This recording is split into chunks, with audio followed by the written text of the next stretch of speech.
Nah hiji, pemuda peduli ngopi sambil diskusi. Pertama nih ya, bikin konten, gue tertarik mau negali sudut pandang teman, pemahaman serta ide-ide kawan-kawan. Langsung gue tampilin ya teman-teman gue, Arif Budiman sama Angga Jimbot.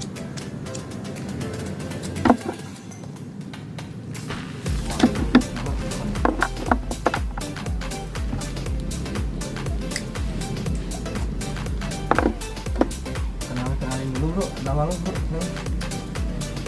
Perkenalkan, nama saya aku banget ya. Gua Arif Budiman. Jadi di sini ngapain kita bang? Ngopi sambil diskusi. Lu bro, siapa bro? Nama gua Angga Febrian Dika, biasa dipanggil Jimbot buat teman-teman gua gitu. Terus ngapain kita di sini? Di sini gua emang gua nggak tahu, katanya mau ngajakin ngopi di sini. Diskusi ya gitu ya. Diskusi tentang banyak hal ya. Gue ngeliat postingan-postingan lu nih berdua nih, nggak di Facebook, di IG, di WA gitu kan. Tentang apa dulu nih?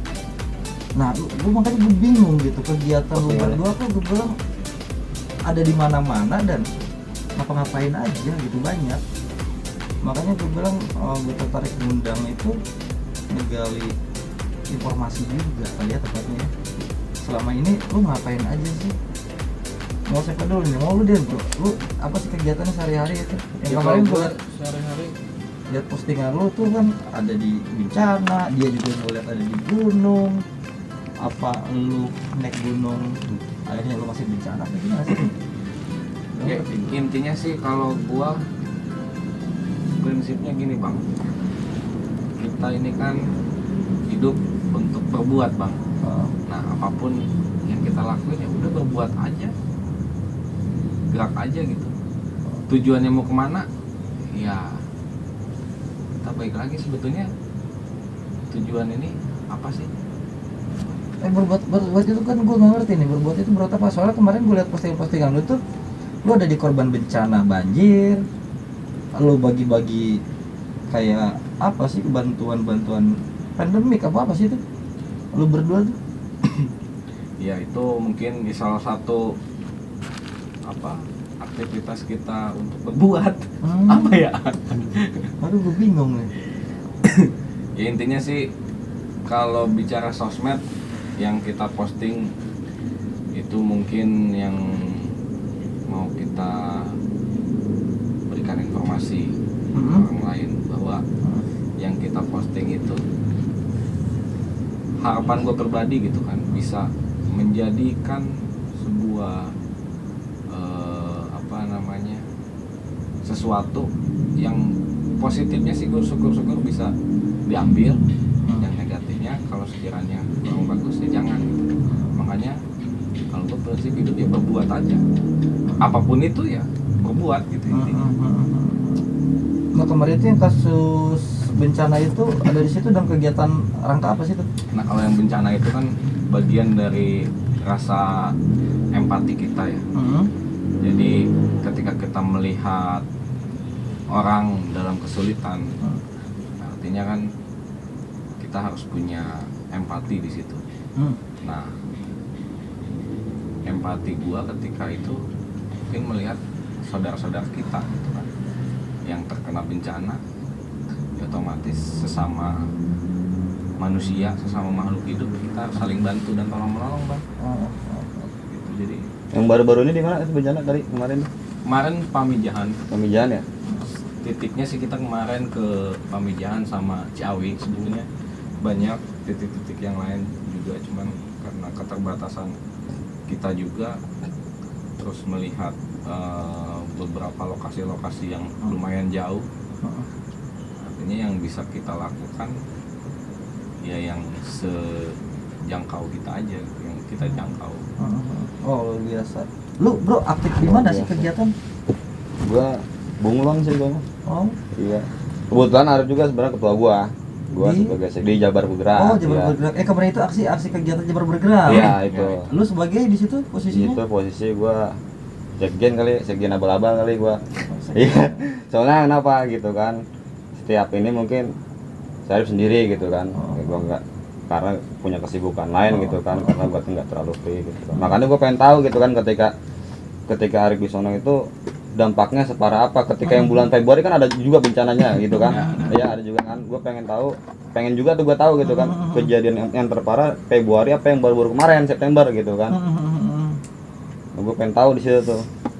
Ini gue tertariknya itu bencana banjir kan ya. Banjir. Penyebabnya itu kata lu apa tuh? Menurut lu berdua nih, pemandangan lu pernah ngeliat, lu pernah turun, lu pernah ngirim donasi jalan, bantuan atau apapun itu, menurut lu pasti lu punya sudut pandang berbeda dong. Evaluasi lu pasti berbeda dong. Menurut lu sendiri apa tuh penyebab banjir itu?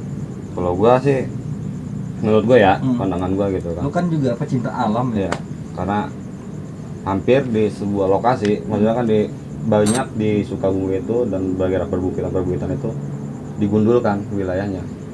Kalau menurut gua di Sukabumi itu ada bagian lahan-lahan itu tiap ada buat pembalakan, ngambil pohon-pohon. Ya mungkin seperti itu, ditambah mungkin cuaca ekstrim menurut gua. Pandang gua seperti itu. Soalnya kan nggak banyak sekarang nih orang mana ada sih sekarang penanaman di Bogor, aksi yang paling spektakuler gitu kan. Cuman ada yang paling sekilas doang, paling seremonial. Nanam dikit akhirnya jadi nggak dirawat. Ya, nanam nggak dirawat, nggak dipantau, nggak dicek tumbuhnya segimana, per bulan ditumbuh nggak ada. Itu menurut gua cuma dibabat, akhirnya dijadiin lagi. Beda lagi dengan di Jawa Tengah, kalau setahu gua. Itu ada suatu wilayah juga peduli, dirawat, dihitung gitu kan pertumbuhannya, walaupun dia ngambil itu kan, pokoknya diambil walaupun, tapi kan ditumbuhin lagi. Itu menurut gua sih. Kalau menurut lu, Bro? Kalau menurut gua dari yang kemarin gua datengin itu salah satunya di Pamijahan. Itu kan penyebab banjirnya sendiri ya mungkin yang tadi disebutin sama Angga buat pembalakan liar, terus pembukaan lahan secara besar-besaran. Nah, cuman terkait hal itu pun kita juga tidak bisa menjustifikasi bahwa itu penyebabnya gitu. Artinya kemarin sih kampung yang terdampak banjir itu yang memang dia berdekatan dengan aliran Sungai Cianten. Oh, deket ya? Deket. Nah, jadi aliran sungainya ini kepotong sama kampung. Jadi yang harusnya sungai itu belok, itu air bablas. Satu, mungkin karena curah air hujannya yang lumayan besar juga, ditambah mungkin dari serapan air di atasnya juga kurang bisa nampung. Artinya intensitas air yang turun ke perkampungan itu lebih besar. Atau mungkin penampungan aliran air yang di bawahnya itu mengecil dong. Bisa jadi, karena kan itu kan yang kemarin itu jatuhnya ada di hulu ya, masih di atas pusat-pusatnya. Oh, di hulu itu. Masih di hulu itu masih berdekatan dengan Gunung Salak. Dan ketika gua kemarin kesana pun ada longsor susulan. Di tanggal 24 September kemarin itu ketika gua kesana, Gunung Salak pun itu ada longsoran dari atas. Nah, pada intinya sih bencana itu penyebabnya ya akibat ulah kita juga sih. Yang tadi dibilang Jimbot benar juga.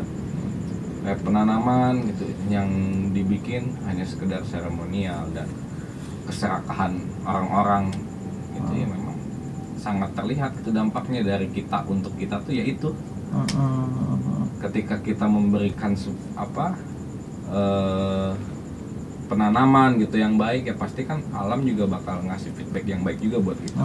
Tapi kalau misalkan kita memberikan hal yang buruk buat alam, pencemaran dan lain-lain, ya pasti alam juga akan memberikan feedback yang. Tapi gini loh bro, kalau menurut gua kayaknya agak jadi dilematis persoalannya gini. Ketika pembangunan sendiri itu kan selalu bersentuhan dengan lingkungan dan alam ya. Selalu akan ada yang dikorbankan pasti. Terus dampaknya ya ke lingkungan. Artinya kan mungkin apa tuh? Apa kepedulian kesadaran masyarakatnya, atau mungkin kebijakannya, atau mungkin dari tata letak ruang kota mungkin, atau gimana tuh lebihnya. Karena kan kalau yang kawan-kawan lakukan ini kan itu kan aksi gitu loh. Iya. Aksi alam itu kan bereaksi lah atas. Jelas alam pasti bereaksi. Kalau alamnya digundulin kan ya reaksinya banjir, longsor karena ulah manusia dong. Betul. Gitu. Kalau pendapat gue sendiri sih semua itu berkaitan ya, antara dari kitanya, kemudian dari kebijakannya, dari faktor alamnya sendiri pun itu semua berkaitan. Dan kesadaran masyarakat. Kesadaran masyarakatnya pun itu juga turut berkaitan. Artinya kesadaran masyarakat yang saat ini sih kalau gua melihatnya ya, dibanding mungkin yang dulu-dulu gitu ya, agak kurang. Karena dengan banyaknya aliran-aliran air yang udah mulai menyempit karena sampah dan lain-lain, itu sih gue melihatnya banyak perbedaan ketika dulu kita melihat aliran sungai yang bersih, terus nggak terlalu banyak sampah dan kotor, dibanding yang sekarang itu ya lumayan parah gitu. Nah kalau di lu sendiri buat masalah sampah di skup lebih kecil di tingkat sekitar rumah kita gitu kan, sekitar rumah gua, rumah lu, rumah lu juga kan pasti berbeda nih lingkungan. Iya. Kendalanya kan sebelum pandemik pun bahkan jauh hari perihal tempat sampah, orang kesadaran masyarakat membuang sampah, terus memisahkan kategori-kategori sampah mana yang organik atau non organik, terus makanya ada istilahnya bank sampah atau apa. Permasalahan kan kadang masyarakat itu nggak pedulinya itu karena mereka kadang suka bingung buat buang-buang sampah. Sebenarnya bukan nggak peduli bang menurut gua. Kalau masyarakat itu sebenarnya tahu dampak lingkungan ketika buang sampah. Yang jadi perdebatan itu kan sampah ini orang rata-rata bisa memproduksi sampah tiap rumah kan, jelas kan gitu kan. Yang jelas itu ketika kita buang itu pasti ada yang harus dikeluarkan nominal gitu kan. Masyarakat ketika dikasih wadah menurut gua ya. Kalau sampah itu dikasih wadah, mungkin dia akan taruh di situ. Tapi ketika sudah ada lu mau naruh di situ ada nominalnya, nah itu masyarakat akhirnya nyari repair sendiri lah, gue buang di sini aja lah, yang gratis kan gitu akhirnya kan. Terus kalau ide lu apa tuh perihal kesadaran masyarakat buat sampah itu, karena kan manusia itu kan udah jelas perilakunya konsumtif. Jikalau sampah bisa menghasilkan uang, sekarang kan udah ada mungkin produksi bank sampah gitu kan, pasti kan akan mengurangi sedikit bahasa iuran per bulan itu bahasa akan mengurangi gitu kan. Akhirnya kan ada feedback buat masyarakat sendiri, ternyata ada penghasilan lah gitu kan dari pengelolaan itu. Tapi setelah dicek emang agak susah menurut gue alamin susah gitu. Dan karena gak semua orang mau melakukan bank sampah itu kan kayaknya agak repot ya nggak sih? Yang paling gampang ya jelas aqua nih, gue ya botol-botol begini ya, orang pasti gampang milih buang. Ya ini udah pasti diambil pemulung. Iya kan? Udah pasti, walaupun kita buang sembarangan, ini pasti hilang. Pasti diambil. Iya. Ada nilainya. Ada nilainya. Ada nilainya. Nih, lu bilang, lu sampah begini nih. Ya, lu lihat di sini ada bungkus. Bisa aja gue bakar dong. Iya. Ya kan, biar beres. Bisa aja kan, dengan rumah bisa aja gue bakar. Tapi depan rumah tetangga, lu tega sih bakar di tetangga lu. Ada jemuran. Ada tetangga lu yang ngomplain, "Ih, bakar sampah kok di sini, orang jangan di sini." Nah, itu bau atau apa. Nah, permasalahan kan mungkin tempat buang sampahnya nggak semua desa sama semua. Sempit, men. Gua mungkin jangkauan gua terlalu sempit ya. Itu kan mungkin jangkauan gua mungkin sekup desa gitu kan. Kalau Arif sendiri kan sekupnya sudah kemana-mana, mungkin lebih tahu cara menanggulinya gitu kan. Menurut gua, kalau gua setelah berusaha dibikin sekat-sekat, akhirnya kan pengen ududan bikin tempat-tempat. Itu lu lakuin kan itu? Udah gua lakuin. Lu sebagai apa tuh waktu itu di desa itu? Itu sebagai ketua Karang Taruna di situ. Situ. Berarti lu ngerangkap sekjen di Jabar Bergerak, lu ketua di Karang Taruna. Yang paling susah apa, Jom? Minta izin. Izinnya. Mau nggak dibikin tempat di sini? Orang rata-rata rumah depan itu nggak mau tempat sampah di pinggir jalan. Kita udah nyari ngecek. Kalau rumah yang depan itu kan jelas ibaratnya tanah dia dong. Gitu. Nggak ada sulit buat dihibahin juga, wajar. Nggak ada yang ngerelain. Wajar. Kita nggak bisa nyalahin ya. Nggak bisa. Berarti kalau kayak gitu lebih kena kebijakan pemerintah setempatnya dong. Ya paling gampang sih sebenarnya bayar. bakal ada yang koordinir tuh, yakin ya? Yakin itu bayar, tapi kan nggak semua. Nah menurut tuh kalau misalkan bayar itu efisiensi gitu, efektif gitu, masyarakat bakal mengeluarin uang. Itu kan kesulitannya di situ. Karena ekonomi kita juga kan sekarang tahu Masih. sendiri kan, Ya, pandemi. betul. Masih kurang. Menurut lu Terkait apa nih? terkait masalah sampah? Nah, untuk kalau menurut gua sih ya, sampah ini jadi permasalahan yang solusinya nggak gampang gitu. Artinya kalau misalkan kita bicara skup kecil, kayak tadi Jimbot bilang skup desa, terbentur dengan kesadarannya yang pertama mungkin kan. Tidak semua orang bisa berpikir bahwa buang sampah itu mau mengeluarkan kos untuk mengelola dengan baik gitu kan. Tapi kalau mau ngopi, Nah benar, tadi kan judulnya mau ngopi, tapi Ngopi kopinya kagak dulu. ada. Ngopi dulu sambil Ngopi gua dulu. nyapa yang nonton di Instagram Ngopi gua dulu. nih. Ada siapa aja? Wah, Banyak yang komen lu. lambaikan tangan. Oke. Sambil nunggu kopinya jadi.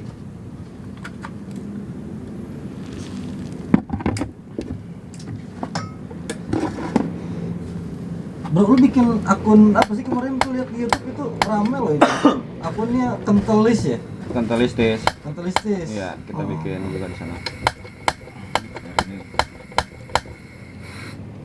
Udah aman. Kentelistis itu Taruh nih. lebih ke apa tuh? Isi konten materinya. Bukan itu. Hah? Bukan ya lu. Ini pancinya. Halo, bentar. Aduh. Bentar. Ah, bangsat, nggak ada men. Ya, airin disiram. Kita ngobrol dulu sebentar lagi. Kap. Udah bang apa anjir? Slow. Emang ngaruh? Ngaruh nih tadi gue diginin gitu. Maklum bro, Malu. anak gunung, Anak gunung. dia yang punya alat, Yoi. Kalau gua kan rentalin lagi. Nah bener. Nama rentalnya apa bro? Nama rentalnya 251 outdoor. Nah, pantesan gue baru sadar tadi Apa di tuh? awal itu bukan 321. Oh pas gua buka itu. Yo, openingnya, gua iya. sempet agak mikir kok 251, Iya, cuman iya, gua iya, mau iya. nanya biarin aja dulu lah. Fasilitas bro, Bener. sponsor. Berarti 251 outdoor Iya yang rental dia tuh. mensponsori Yoi. kegiatan kita diskusi Kegiatan kita malam konten ini. Mantap. Luar biasa. Dia punya akun juga, Apa tuh akunnya? Kentelistis. Kantelistis. Listis. YouTube. Boleh Di YouTube dicek. ya. Baru sih. Nah, kalau misalkan 251 outdoor ini berarti buat penyewaan alat outdoor tuh. Iya, tujuannya ke sana Nah, sih. gua mau nanya nih, 251 itu filosofinya apa sih? Kenapa 251? Gue kalau ngomong filosofi, orang berhak ya Nah, membuat nama apapun setiap apapun ya. Iya. Lu mau bikin nama jingkrak-jingkrak, Iya. outdoor. Gimana enggak, jangan ditanya filosofi gitu kan. ya kenapa harus 251 gitu angkanya? 2 itu melambangkan angka kedaulatan bersama. Jadi lu kalau nggak, lu dengan sendiri hidup nggak bakal bisa. 5, Jadi harus berdua. Harus berdua. 5 itu Pancasila men, udah jelas. Bener. 1. Ketuhanan yang Maha Esa. Anjay, men. Lu harus tahu ketuhanan. Men. Jadi kebersamaan Iya. di bawah Berpasangan dong. ideologi Pancasila. Nah, iya. Yoi. Berlandaskan ketuhanan Yang Maha yang Maha Esa. Esa. Luar biasa ini. Lalu disewakan Lalu disewakan keluar keluar outdoor, men. outdoor. Jadi siapapun yang mau rental outdoor Tinggal keluar tinggal keluar nyari nyari tempat rental outdoor. tempat rental outdoor. Berarti Ada rekomendasi namanya rental outdoor. 251. 251. Rental outdoor. Ada IG-nya dong. Ada. Apa Buat namanya 251 outdoor? buat kawan-kawan Nah. yang mau hiking atau menjajaki alam gitu kan. Nah. Di 251 menyediakan alat-alat. Harga Harga nego lah. Standar sih ada, tapi kalau buat teman sih lebih enak. Karena gua nggak munafik. Gue juga suka di alam dan juga pengen budget yang minim gitu. Pasti abis ini banyak yang ngaku-ngaku jadi temen lu, bro. Diskon itu. Gimana? Ah lu mana? Bener gitu. Rata-rata sih. Nggak Nah, apa. kalau 251 itu kan filosofinya kayak begitu. Kalau outdoor itu artinya Waktu itu kan Ya, di luar ruangan dong, luar ya? ruangan sih. berarti kita itu harus banyak keluar. Hmm. Ini konslet bro, gue siram. Dikit nggak apa-apa. Aman tapi. Aman terus. Lu ngobrol dulu aja, gua cari backup-nya lagi.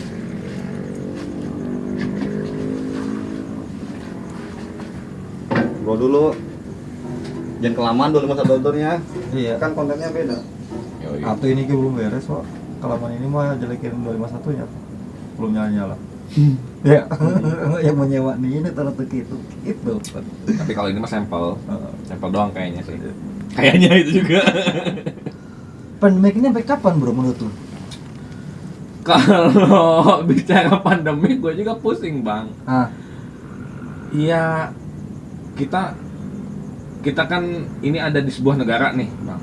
iya. Nah mereka punya aturan Iya. dan mereka yang saat ini punya kebijakan terkait pandemi juga nggak bisa nentuin sampai kapan ini pandemi gitu kan. Oh. Kalau ditanya ke gue pandemi sampai kapan, gue juga lagi pusing ini mikirin pandemi itu sampai kapan gitu. Karena emang berefek parah gitu. Oh. Dari segi apapun ya, Oh. segi ekonomi, Oh. dari segi cara kita bersosialisasi gitu. Merubah semua pola hidup masyarakat ya. Merubah bang, jelas. Intinya apa namanya? Yang paling sederhana aja, kita nih ngumpul kayak gini, nggak bisa yang Santai bro sebelumnya.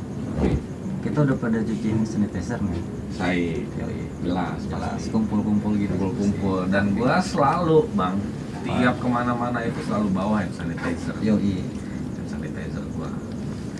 Jadi tetaplah mau kayak gimana pun kita ikutin anjuran pemerintah, jaga jarak, pakai masker, dan masker gua juga kita bawa sampai Rajin cuci tangan. cuci tangan. Oh. Kita perhatiin sekarang. Bahkan gua kalau misalnya sekarang nih pulang ke rumah udah pasti tuh baju direndam semua.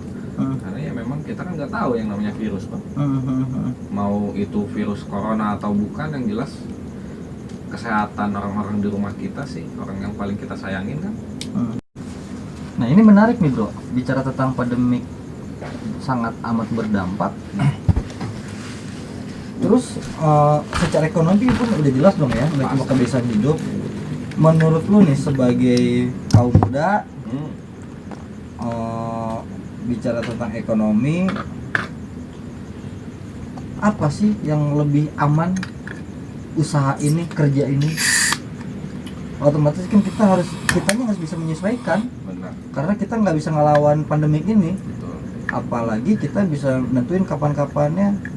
Yang punya negara aja ya, yang bikin kebijakan aja bingung. Nah menurut lu sebagai kaum muda, misalkan orang yang usaha atau yang sebelumnya kerja itu berdampak karena penghasilan, menurut lu apa tuh? Ya solusi yang pasti sih lebih banyak inovasi ya. Lebih banyak kita menuangkan ide-ide kreativitas dalam dalam usaha yang kita bangun gitu.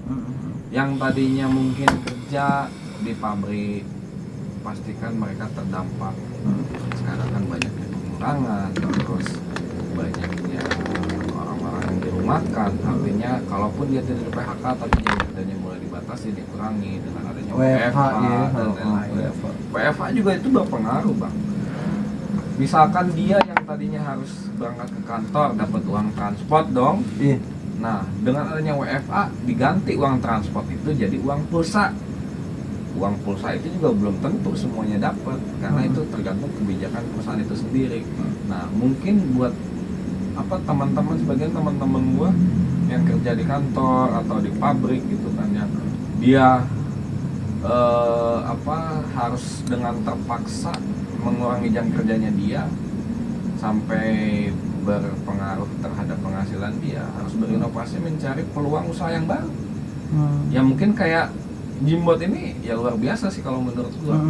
Dengan dia bisnis di 251 outdoor, walaupun ya sekarang kan industri pariwisata juga udah mulai dikurangin ya. Iya, Ditutup ya, ditutup semua. gunung-gunung itu ditutup ya bro ya?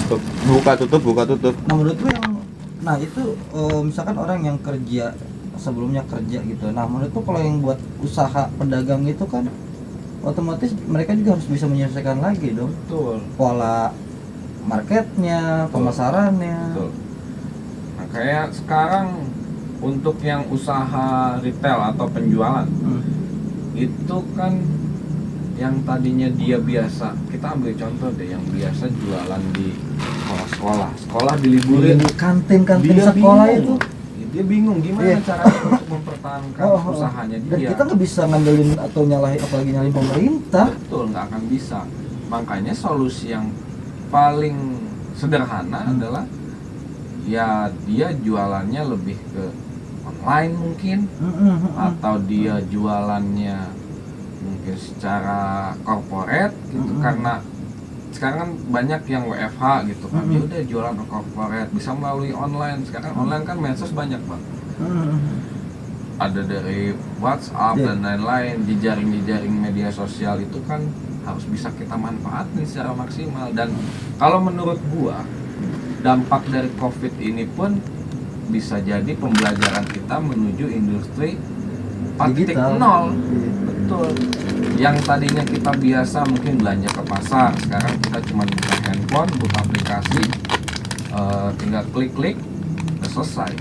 Itu juga menghemat tenaga, menghemat waktu, dan ongkos pun udah pasti lebih hemat gitu, dibanding kita harus ke pasar capek-capek. Bahkan sekarang gua dengar juga banyak marketplace yang memang dia menyediakan jasa pengiriman, terus dia juga menyediakan aplikasi sendiri gitu. Yang di situ kita lebih praktis. Mungkin salah satu inovasi yang bisa dilakuin untuk sektor usaha bisa kayak gitu. Banyak sih sebetulnya kalau kita mau berpikir menggali atau lanjut dan sebenarnya banyak, tergantung kitanya juga. Nah, menurut lu nih, buat yang udah ngelakuin usaha dari dulu lah, udah mendalami usaha atau apa kayak rental outdoor ini, pandemik ini kan otomatis banyak tempat wisata yang ditutup, tempat-tempat wisata alam Curug atau gunung ditutup, otomatis juga kan ngaruh dong pendapatan income lu. Tapi jangan salah ya, yang kalau kita lihat banyak pariwisata yang ditutup, tapi yang konvensional, yang tempat desa-desa akhirnya membuka wisata tempat baru. Itu jangan salah ya, maksudnya di antara segi buruknya pandemi ini menutup semua wisata-wisata yang benar-benar wisata itu kan kadang-kadang kayak di Taman Safari bisa menyangkut hampir 1.000 orang gitu kan, di mana-mana kayak di Ancol hampir 1.000 orang gitu kan. Sekarang wisata-wisata desa-desa itu akhirnya membuat sendiri. Skupnya kecil, linear gitu kan, kecil paling sekitar 40-50. Tapi kan kebuka sendiri di situ kan, bagus menurut gua. Karena orang udah pasti jenuh juga dengan keterbatasan interaksi sosialnya. Akhirnya mereka perlu hiburan, perlu suasana baru. Tapi pernah nggak lu mikir apa? Ketika kita di stop dalam pandemi ini nggak boleh kemana-mana gitu kan, hampir lama kita itu hampir 6 bulan lah ya, kita hampir 6 bulan merasakan diam di rumah. Dan ketika tempat wisata itu dibuka, bludak tuh orang semua keluar. Akhirnya kan kembali lagi, ditutup lagi gitu kan. Angka COVID meningkat lagi. Benar. Gimana tuh kalau kayak gitu? Ngaduknya sih yang jelas bingung gimana. Ini cukup dulu kali ya. Kita join aja dulu. Tapi menurut nggak harus disyukurin, kalau menurut usaha itu sekarang nggak bisa dijamin. Nah, yang paling aman itu yang bisa menurut lo menyesuaikan nih bisnis, dalam hal bisnis sebagai kaum muda lah. Apa tuh ide lo pribadi menyesuaikan dengan keadaan COVID kayak begini? Kala banyak kan kalau kaum muda itu contohnya misalkan kayak musisi atau band atau dia yang dagang, bahkan IO, rata-rata kan anak muda ranah di situ tuh. Nah, akhirnya kan mereka ya stop. Ya kata Arif benar yang dibilang itu. Banyak juga yang banting setir kan? Enggak, hampir semua, karena yang IO itu kan berkelompok. Jelas dong dia membutuhkan nggak bisa sendiri gitu bisa kan. dituntut untuk mengumpulkan massa ya. Dia membutuhkan tempat, tempat. Sekarang kan enggak, sekarang sistem orang beda-beda. Sistem orang sekarang bisa hidup dengan mandiri. Dalam musik, dia ada manajemen. Ya enggak? Gue misalkan musisi nih, grup band, gue punya manajemen. Nah, akhirnya kan musik itu, band itu sendiri bikin sendiri. Industri YouTube gitu kan. Uangnya buat pribadi. Manajemennya makan pakai apa sekarang? Bergeser ya. Bergeser, makanya di pandemi ini ada yang dihilangkan, ada yang diuntungkan. Yang orang-orang yang dihilangkan karena kenikmatan dia. Nah, orang-orang yang diuntungkan dia berusaha gitu kan untuk bangkit. Nah, itu sebenarnya paling bagus. Karena poin masuk poin ke 4.0. Jadi Maksud nggak poin 4.0 lu tahu nggak maksudnya? iya, lebih ke digital sih. Bukan digital sebenarnya. Poin 4.0 itu kenapa pemerintah membuat UMKM, lini-lini kecil-kecil. Jadi skupnya kita nggak ketergantungan sama yang luar sekarang itu. Dia per negara mainnya. Di dalam. Jadi nguatin di dalam. Makanya pemerintah nggak salah menghidupkan UMKM itu karena lininya biar kecil-kecil gitu kan. Lu nggak usah lah cari ke Bogor. Di Citerep juga ada makanan begini gitu kan, kasarnya gitu kan. Tinggal kreativitasnya ya. Nah iya, itu begitu. Tergantung orangnya sebenarnya. Mau bangkit nggak dan mau mencoba nggak. Ya, betul. Dan itu juga jadi menimbulkan jadi menjadikan orang itu punya hobi baru. Ih, itu benar hobi ya. Karena kan sesuatu yang disukai atau tidak disukai gitu kan. Cuman karena keadaan dan situasi yang memaksakan gitu kan, harus begini. Kayak contoh sekarang kita makan, mungkin pemerintah sudah memberikan subsidi sembako untuk orang-orang yang memang secara ekonomi sangat terdampak ya. Selain dari bantuan sembako, bantuan yang lain-lain gitu kan, berupa anggaran modal kerja ataupun anggaran-anggaran yang memang diberikan subsidi oleh pemerintah untuk untuk biar kita ini bisa berkreasi gitu, bisa berinovasi. Kayak sekarang nggak semuanya usaha loh yang rugi di efek pandemi ini. Ekonomi itu kayak di riset ya. Betul. Kayak di riset. Kayak sekarang yang jualan masker udah pasti untung tuh. Iya benar. Yang jualan Jadi ada orang yang dulunya diuntungkan gantian nih. gantian. Iya. Karena yang tadinya Kayak semesta loh ini loh. betul. Yang tadinya mungkin dia nggak biasa cuci tangan, nggak biasa beli hand sanitizer, itu sekarang sudah diwajibkan dia punya. Iya. Nah, bicara pandemik, bantuan-bantuan pandemik ini, bantuan-bantuan sosial ya. Gue penasaran ingin tahu nih ya. Apa nih yang udah lu lakuin sih buat masyarakat, buat lingkungan dengan program Jabar Bergerak, dengan apapun itu? Kalau kita sih lebih condong untuk menyalurkan amanah dari masyarakat sendiri. Karena Jabar Bergerak ini adalah organisasi NGO atau non pemerintah yang memang kita tidak disupport oleh anggaran pemerintah. Tapi dibentuknya, Mak? Kita dibentuk memang oleh istrinya Pak Gubernur. Oh. Istrinya Pak Itu Gubernur. dibentuknya kapan tuh, Bro? Dulu itu kalau kita dikukuhkan bulan Februari kemarin ya. Sebelum Covid kita dikukuhkan. Kemudian pas Covid ya kita bergerak sesuai arahan dan instruksi dari pusat juga. Artinya kayak kita pendistribusian bantuan sembako. Model bantuan ininya gitu apa aja sih bantuannya yang pernah lu lakuin berdua? Banyak ya bro ya. Banyak. Banyak dari mulai sembako yang memang bahan mentah. Terus kita juga pembagian nasi bungkus juga. Oh ya, nasi bungkus ya. Gaji bu ya. Iya. Sebelum bulan puasa sampai selesai Lebaran itu kita masih pembagian nasi bungkus ke ya alhamdulillah 80% kecamatan di Kabupaten Bogor udah kita kunjungi. 80%. 80%. Luar biasa. Total dari Luar biasa, 40 luar biasa. kecamatan kurang lebih ada 25. Nah, Bogor men, lo lihat itu. 40 kecamatan ya. Bogor tuh gede. Nah, lu ngelakuin hal kayak begitu sebagai kaum muda itu kan nggak mudah dan jelas. Lu dibayar nggak sih ngelakuin kayak begitu? Ya jelas enggak. Lu nggak dibayar gitu. Kata siapa nggak Nggak dibayar? Kita dibayar sebenarnya. Dibayar ya? Dibayar dengan doa, dengan bantuan masyarakat tuh di doa itu Di doa ya. didoain kan, pembayaran paling mahal tuh doa. Nah, terus ketika lu ngelakuin hal kayak begitu, lu turun ke masyarakat, menurut tanggapan lu nih berdua, anak muda, Iya. banyak nggak sih yang tertarik ngelakuin hal kayak begitu? Gua berat nih ngomong banyaknya. Hampir semua ingin. Hampir semua ingin membantu. Enggak, maksud gua mereka terlibat nggak mau nggak? yang terlibat jarang sih yang terlibat. Kenapa tuh bro? Sebetulnya kita bergerak sampai saat ini pun ya karena bantuan dari masyarakat juga bang. Maksud gua ya masyarakat oke lah patungan atau apa gitu. Ya.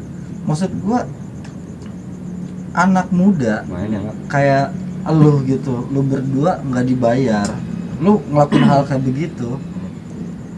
Anak muda yang lu tahu, lu turun ke lapangan ke ini, ada nggak sih yang menawarkan dirinya, bang, om, libatin kita dong, kita siap bantu? Ada nggak? Nemuin nggak hal kayak begitu? Kayak kok kayak krisis gotong royong atau enggak sih? Atau emang ini gua aja gitu yang ngeliat atau enggak? Nyatanya enggak. Semoga enggak sih ya. Semoga rasa peduli gotong royong itu tetap ada. Ada sebenarnya beberapa. 50% setelah kita melakukan kegiatan itu ya feedback yang kita terima alhamdulillah gitu ada hasil lah. Artinya kita melakukan kegiatan dengan tanpa imbalan, tanpa adanya harapan ya buat apa sih kita ngelakuin hal ini gitu.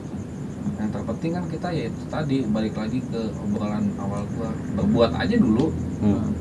Karena kan kalau gua pribadi sih yakin yang selama yang gua lakuin itu baik pasti akan diikuti oleh kebaikan yang lainnya. Intinya sih itu.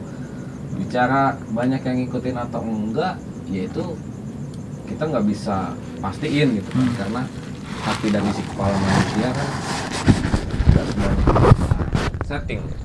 Karena itu kan ciptaan yang ada di atas kan. Yang terpenting kita sih prinsipnya satu, selagi kita berbuat dan fokus kita untuk hal yang baik, kita percaya pasti bakal diikuti oleh kebaikan yang lainnya. Gitu kali bang. Ya bang ya. Betul. Harapan lu? Ya. Harapan lu? Harapan mah Perihal pandemik, perihal sosial, perihal bangsa, perihal generasi muda semua mau bersatu intinya. bersatu. Saling membagi sih apa yang punya lu punya sebenarnya. Sampai sekarang kalau pandemi ini kan rata-rata orang menahan diri. Jelas mereka membuat fondasi buat diri sendiri gitu kan. Betul. Nggak bisa orang gue punya uang kok pandemi nih. Pandemi kan gak ada tolak ukur ya men sekarang. Betul. Besok bulan besok tolak ukur bisa ya. Orang bakal jor-joran ngasih duit. Wah besok udah. Karena ada tolak ukur. Tapi jengkang panjang gak ada tolak ukur ini orang Ya itu kita bertahan nggak hidup tahu ya. pandemik sampai kapan kan. Nah karena dengan itu akhirnya pemerintah mungkin berpikir lebih bagus membuat stimulan bantuan tiap daerah dan tiap organisasi yang ada masing-masing gitu kan, dan nggak menutup kemungkinan pengkolonian dari organisasi misalnya contoh Jabar Bergerak lah ya bisa membuat koloni suku kecil-kecil walaupun dia nggak bergabung dia nggak bergabung tapi dia bikin gua kita harus bikin gerakan nih Terpancing yang, nah, itu terpancing sebenarnya untuk melakukan aksi. Betul. banyak itu sebenarnya nggak menutup kemungkinan semua orang terpancing karena ada yang ngedorong bangkit Karena semuanya terstimulus. Tapi pemerintah sendiri juga kan kayaknya nggak mungkin deh bisa terus ngirim bantuan, bisa terus nyalurin program. Ya kita harus fair ngakuin terbatas. pasti ada batasannya sih bang. Pasti. Makanya itu tugas kita bang, yang apa menyadari hal itu gitu kan. Ya, pemerintah nggak bisa sendiri gitu kan ngejalanin hal ini. Kalau terus-terusan kita mau nyalahin, siapa yang mau kita salahin? Nggak ada. Pemerintah juga sama manusia gitu kan, dia juga punya batasan lah untuk melakukan suatu hal. Siapa yang salahin? Nggak ada yang bisa salahin. Makanya ya kita kan Gotong royong. berprinsip itu Balik lagi. gotong royong. Gotong royong. Karena budaya kita dari awal gotong royong, saling bantu. Nah, sesuai dengan baju gua nih, rakyat bantu rakyat. Gokil sih itu, paling parah. Rakyat bantu rakyat deh. Iya. Paling Artinya, parah sih itu. ya kita jangan selalu bergantungan sama orang, tapi sebisa mungkin kalau kita bisa bantu ya bantu. Ini baju ini konsepnya apa ini? Bikin apa ini? Ini- Pasti dong ada waktu bikin apa akhirnya bikin begini. Ini kaos limited edition. Ganas sih bener. Di Bogor kita cuman bikin satu losin. Oh. Ini konsep awalnya sebetulnya gua tertarik sama salah satu warga di wilayah Kabupaten Bogor, kita sebut kecamatannya Bojonggede saat itu. Gua kepikiran itu kenapa bikin kaos ini? Ya satu mungkin untuk mengkritik kepada rakyatnya sendiri gitu kan. Artinya kesadaran untuk membantu ini belum semuanya. Karena apa? Karena gue melihat salah satu saudara kita yang ada di Bojonggede sana itu lagi membutuhkan bantuan gitu kan. Tapi dengan jangka waktu yang cukup lama masih belum ada yang bisa support. Artinya gue buatlah kaos ini untuk menjadi kaos donasi. Ya memang harganya waktu itu gue buat itu ya lumayan tinggi sih, 150.000 itu sudah dapat kaos dan untuk donasi. Donasi itu buat Donasi untuk pembangunan salah satu rumah warga yang saat itu terkena imbas angin kencang di sana. itu Jadi angin kencang waktu kapan itu? udah lumayan lama sih kalau nggak salah tuh. Kurang 2 lebih tahunan ya? setahun yang lalu, bulan-bulan Oktober waktu itu. Setahun dibiarkan. Ya begitulah. Wow. Lama 1 tahun itu sih menurut info si pemilik rumah menunggu bantuan yang harusnya dia dapat gitu kan. Artinya kan untuk bicara kedaruratan biasanya yang gua tahu ya ada bantuan gitu kan ke sana, baik itu dari pemerintah ataupun ya gue sih tidak menyalahkan siapapun di sana. Itu gitu. posisi rumahnya itu maksudnya dia kena puting beliung. Rumahnya itu maksudnya gimana sih itu? Rumahnya itu udah nggak ada atapnya bang, jadi ketika Awalnya ada gua- atapnya kena angin. awalnya kena ada atapnya kena angin, roboh atapnya, ya udah ambrol, jadi cuman tinggal bangunan dinding-dindingnya aja, atapnya kosong, cuman dilapisi oleh terpal bekas ketika gue pertama kali datang ke sana. Ya hujan jebol lagi dong. Pasti gitu. Makanya ya dari situ gue nggak pikir panjang, ya udahlah, kita buat aja patungan gitu kan. Nah lu sendiri pas tahu kasusnya ada warga di Bojonggede itu dari kapan? Baru ini kita baru. Sedangkan kejadian itu udah 2 tahunan ya. 2 tahun kurang lebih, bulan Oktober kalau Lu nggak salah tepat deh. bro kalau bicara tentang lu pengen mengkritik rakyat. Nah itu dia, makanya iya kan di sana juga nggak cuma ada pemerintah gitu kan. Betul. Di sana ada tetangga, ada Pak RT, ada Pak RW dan jelas lain-lain gitu. ada kaum muda di sana. Betul. Makanya ya kita buat gerakan untuk mengkritisi masyarakatnya sendiri, ya termasuk gue juga ikut. Sekaligus ngasih solusi, nggak cuma kritik dong pastinya. Betul, pasti. Karena kritik tanpa solusi itu akan jadi fiktif gitu kan, omong kosong. Makanya ya kritik itu kita bangun untuk memberikan sebuah solusi. Akhirnya kita ciptakan aksi di situ, penggalangan dana, dan alhamdulillah kita dibantu sama ojek online loh bang di sana. Ojek online itu mereka buat gerakan Rp2.000 dan itu terkumpul langsung dibangun hari itu juga gitu. Besokannya gitu, malamnya kita galang dana, ditambah penjualan baju ini plus penggalangan dana dari mereka, kita bangun bareng-bareng di sana. Dan kemarin terakhir itu kita sudah tahap 2 untuk pembangunan atap, dan itu rumahnya dia itu belakangnya ada yang roboh juga, kurang lebih 5 meteran lah, 5 meter dindingnya ada yang roboh, ambrol. Dindingnya itu. Karena wajar lah bang, bangunan ya mungkin bisa dibilang bangunannya juga bukan bangunan baru ya, bangunan tua, ditimpa angin, yang jeda waktunya lumayan lama, pasti banyak yang rapuh kan, karena air terus-terusan kena itu bangunannya dia, ya otomatis kita buat gerakan di situ. Alhamdulillah sampai saat ini sudah mulai berjalan. Yang tadinya dia ditutupi oleh terpal, saat ini sedikit demi sedikit kita bantu. Nah, ketika pas mengungkapnya. progres bantuan itu pertama kali apa sih, perbaikan dong ya, perbaikan itu renovasi. lingkungan sekitarnya otomatis merespon dong.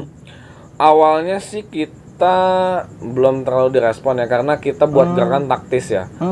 Kita buat gerakan kedaruratan. Jadi apa yang gue buat di sana itu, yang terpenting di sana itu kan ada 2 balita, 1 orang anak kecil usia kurang lebih 10 sampai 12 tahun ya mungkin ya. Terus ada orang sakit juga di sana. Itu desa atau kelurahan, Bro? Udah masuk kelurahan sih. Udah masuk kelurahan. Baru transisi ke Tapi kelurahan. ada kelurahannya itu? Ada ya? Ada pasti lah Bang. Karena ya nggak mungkin satu kampung nggak ada kelurahan, pasti ada. Agak bingung sih Bro sebenarnya. Tapi ya adalah gitu. Ya, intinya sih yang namanya manusia kita maklumin lah. Iya. Semua pasti ada benar salahnya manusia ya. Kita harus memaklumi. Ada lah. Ada. Makanya masyarakatnya ada. Ada, betul. Waktu awal kita ke sana sih memang gerakannya taktis dan mendadak. Pikir kita ya gimana caranya ini keluarganya dia, karena ada yang sakit Bang di sana itu. Ada kakak iparnya. Lu dapat informasi itu dari mana sih? Dari medsos. Dari medsos. Dari medsos karena sudah viral mungkin kan. Bantuan pun sebetulnya sudah ada dari pemerintah sendiri, hanya itu kalau menurut gue sih belum bisa menjadi solusi. Karena bantuan yang dia dapat, yang gua infonya pun dapat baru sampai tahap ke bantuan kedaruratan, artinya kayak sembako gitu, terus terpal, belum menjadi solusi yang minimal bisa meringankan dia gitu kan. Artinya ketika dia hujan, kalau misalkan ditutup terpal, udah pasti namanya terpal kan terbang ya. Karena sebelum gua mengadakan aksi itu, si pemilik rumah cerita ke kita bahwa terpalnya pernah terbang gitu. Dan tidak menutup kemungkinan nanti mungkin nggak tahu bangunannya yang roboh atau apa ya, amit-amit gitu kan. Cuman kan hal yang pertama yang kita lakuin adalah Aksi kali. langsung aksi. Memang waktu itu kita karena mendadak dan darurat, kita langsung aja beli bahan bangunan, bangun situ. Sampai ya sedikit dapat teguran sih dari RT RW. Cuman ya menurut gua teguran itu menjadi hal wajar karena kita orang luar datang ke situ. Tahu-tahu buat aksi kayak begitu kan. Spontanitas karena kita dengan rasa kemanusiaan itu Bang. Ya betul, gue setuju. Gue inget omongan salah satu mantan pemimpin kita, Ya. almarhum Gus Dur. Dia bilang di atas ketuhanan kemanusiaan. Betul. Karena ketika lu berbuat baik pada seseorang, bahkan Tuhan pun tidak akan menanyakan apa agamamu. Betul. Itu guru kita, panutan kita, almarhum. Al-Fatihah dulu apa Bro? Al-Fatihah. Nyampe pasti. Ya itulah yang menjadi contoh. Sedikit banyak yang tadi lu tanyain, beberapa yang gua upload di sosmed itu. Dan gua upload pun bukan untuk, ya ini terus terang ya, bukan untuk gua mau pamer-pameran atau mau sok-sokan gitu. Lu ngapain sih upload kayak gitu kan, mau ngasih bantuan kok di-upload gitu kan. Harus juga Bro. Ya itu dia gitu kan. Kritik pun dan pancingan juga. Iya, makanya kadang ya namanya netizen kan maha benar Bang. Iya betul. Netizen itu maha benar. Ketika kita mengupload tujuannya ke sini, netizen bisa pelintirin seperti apa gitu. Cuman yang jelas tujuan gua ngupload itu bukan buat gaya-gayaan, supaya ya masyarakat tahu gitu kan. Ini yang kita ada lakuin korban. ini. Iya, yang kita lakuin ini memang ya untuk mengajak yang lain juga gitu kan, bahwa hal baik ini juga perlu kita share gitu kan. Jangan cuman posting hoax, itu nggak manfaat gitu kan. Kalau menurut gua yang gua posting itu ya bisa menstimulus dengan gua open donasi gitu kan. Artinya orang yang nggak tahu jadi tahu gitu kan. Orang yang tadinya pengen bantu, cuma dia nggak ada wadah. Dia bantu. gitu ya, alhamdulillah gitu kan. Atau mungkin pemerintah juga nggak tahu di situ ada masyarakat yang korban bencana puting beliung karena hal itu, jadi tahu juga kan, jadi ingat bisa lagi. jadi betul, yang tadinya lupa dengan melihat postingan gua ya Ingat lagi. bisa ingat lagi. Harapan gua sih ke sana, Yang tidak penting, ada. yang penting nggak ada teman yang lupa. Nah, Makanya itu. kita ngopi. Saik, ngopi dulu. Ngopi dulu, Bro. Lu nggak ngopi, Bro? Udah mau habis gua. Oh, habis ya. Haus kali ya. Iya, ngopinya menyan. Lu udah keluarga? Udah. Udah pernah? Enggak lah. Oh, masih. Masih lah. Oh, masih. Lu, Bro, udah keluarga? Belum pernah. Belum pernah? Iya. Nggak ada niatan buat keluarga? Baru akan. Baru akan? Oh. Insya Allah doain ya. Kapan tuh? Baru akan. Oh, baru akan. Iya. Luar biasa, men. Baik. Ini temen gue yang paling konsisten. Konsisten untuk Keluarga. Gue dulu 4 tahun yang dulu nih cerita ya. 4 tahun yang lalu ya. 4 tahun yang lalu dia bilang gue mau keluarga. Jangan dipotong maksudnya gitu. Habis. Wah, kayak sayang itu. Joknya sayang buat. Nanti penutupan terakhir ya. Iya. Jok-jokan itu. Banyak kan Ustaz? Sebelum penutupan gue punya beberapa pertanyaan yang harus dijawab spontan nih, Bro. Apa arti hidup menurut lu? Perjuangan. Lu? pergerakan, Apa arti cinta menurut lu? keistimewaan. Lu? Kehidupan. Ya udah. Yuk, balik. Udah, Assalamualaikum. Ya, kopinya. Udah gitu doang. Kan konyol closingnya, anjing nih orang.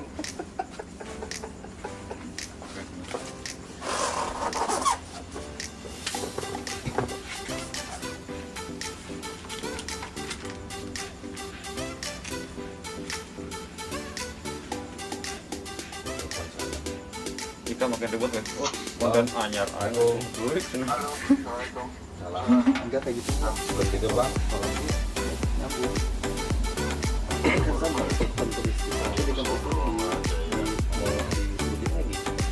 Gimana gimana? Oh, di playlist ya? Masukin aja ke situ ya? Oh, biar banyak ya? Kalau nggak mau beda aja nggak apa-apa. Tapi lama sih ya? Total berapa bang? Kan bukan lama lagi ya? Bangunnya ya? Gak usah rapi-rapi pada amat di Satuin aja ya? Hah?